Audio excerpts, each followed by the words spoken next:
Alright, hello everybody, it's C Custom Airsoft or QS7 Clark on YouTube, and today I'm just going to show you, in this video at least, I'm going to show you what tools I use when I'm making my custom parts, right?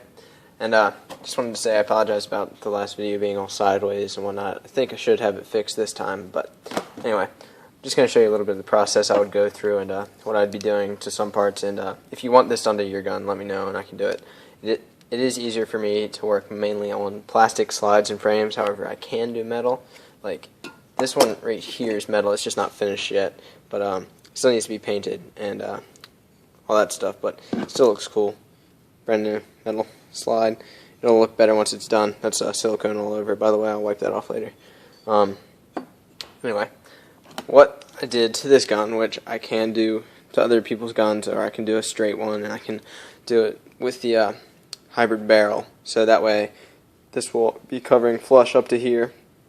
What I did to this was, first I took my Dremel right here and I cut out a circle like this right around here with the oval at the end.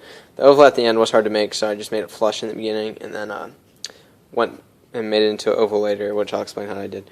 Then what I did was I took this part and filed it down to make both sides perfectly even. That way the angle is the same on both sides. How I did that was I took a file like this, which files are much better to work with than Dremels because they're way more forgiving and less errors. And it's a lot harder to make an error. So I used that on there, cleaned it up a bit. Finally, I had it like straight across like this and then down at the front. And what I did was I cut a small notch in this right here and used this sandpaper, and what I did was I ripped off a strip of it. Let me see if I can find one, that way I don't have to rip another one. Like this, right here. Ripped off a strip like this, and what I did was I put it between here, and that way when there was a groove in there, if I took it and ran it up and down, in and out of my slide, like all the internals were out of it, so I would run it back and forth through there, and since there was that notch in the middle, the center of the sandpaper, like this, would curl into it and give me like that, and give me a perfectly rounded rounded end here. See how it's like that here? So that's what I did there, and that's how I made this.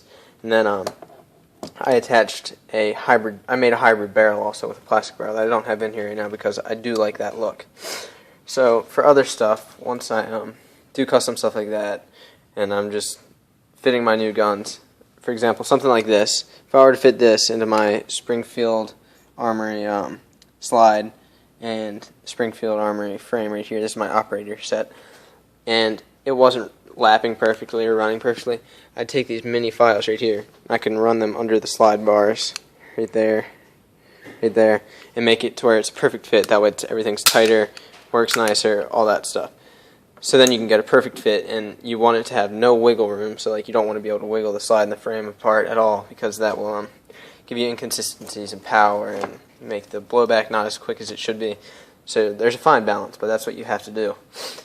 So another thing that I often do to my guns, at least, if anyone wants me to do this to one of theirs, let me know and I will, is I take these regular looking grip safeties, like this is just a stock TM grip safety, right?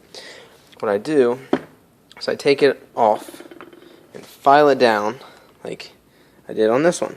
Now, if you notice, it fits perfectly flush with your mainspring housing, right? See how it fits right in there? I have to clean that up, by the way.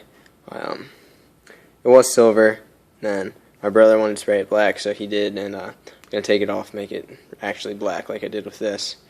And anyway, see how it looks different from the other one, and how it fits flush like that? It feels way better in your hand, and it also, I just much prefer the look of that black paint too. So, like this one, how it sticks out, I don't like that as much. So that's what I do with my guns. I don't know if other people like that, but trust me, once you feel it, you won't go back. It feels nicer. Another thing I always do to my guns is I take these Airsoft Surgeon lightweight sear springs and put them in the back, right in here. They make your trigger pull about 1/10 of what it normally is, and your rate of fire increases very nicely. Feels better on the trigger pull and everything. I also fit 9-ball hop rubbers to them, just give you a little bit of extra accuracy and all that fun stuff. I also these are just some of the parts I use for my spare stuff. Plastic cement to mold any plastic that I need. I used this when I was making my hybrid barrel. Works pretty well. Loctite, extra hammers, just stuff that you might need to build. This goes along with my file. Disconnectors and sorted parts in here. It's always good to keep this stuff because if you're ever having a problem and you need someone to fix it, let me know and I can fix it. AIP cocking handle. This I have it taped up so it just won't get scratched as badly as it would be. And have that in there. I also use this sandpaper right here. I like it better because you can rip it perfectly. You just take a piece, rip it right down the middle, and it cuts in a perfectly straight line. So it's a lot easier to use, and it's very strong. So that's why I generally stick to that and my files. So this is just me showing you what I like to use, how I do it. If you have any more questions, let me know and I can post more videos for you. I'm about to make another video. I'll show you a little bit of shooting with this gun, with this slide, and then this gun with this slide, because those are the only ones I have blowback housings for right now. I mean, I could put it in all these other ones, but it just takes a little while and I don't want to get into all that. Another thing you might want to look out for is when you buy a new slide. See how this one has that little silver spot right there? I had to take a small file and file off a little issue they had in the molding in order to make it fit on this frame. So that's something you should always consider and look into before you buy upgraded parts, is you have to know how to do all this stuff. So just important to bear in mind and all that stuff. So hope you guys enjoy the video. If you have anything you want to buy here, it's all for sale. So let me know. I can build you pretty much any gun you want with all the parts that you see here. The only things that won't go separate is this, because it matches this, and I want to build that as one separate gun with matching grips, with the matching barrel, which is right here. It's got the trades and everything, Springfield Armory, SA, Aldo. Let me try to focus it. Let me get some focus, come on.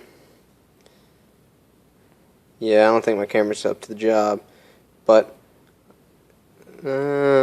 yeah, anyway, there you go. So I'll be fitting that to that slide, that frame, and then I'll be adding 160% recoil spring like this one.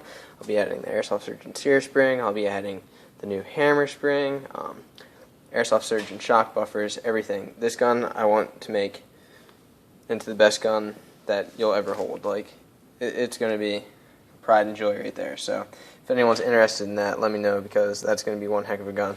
So thanks for watching, everybody. Hope you enjoyed. Like I said, any questions, just ask, and I'll try to show you it.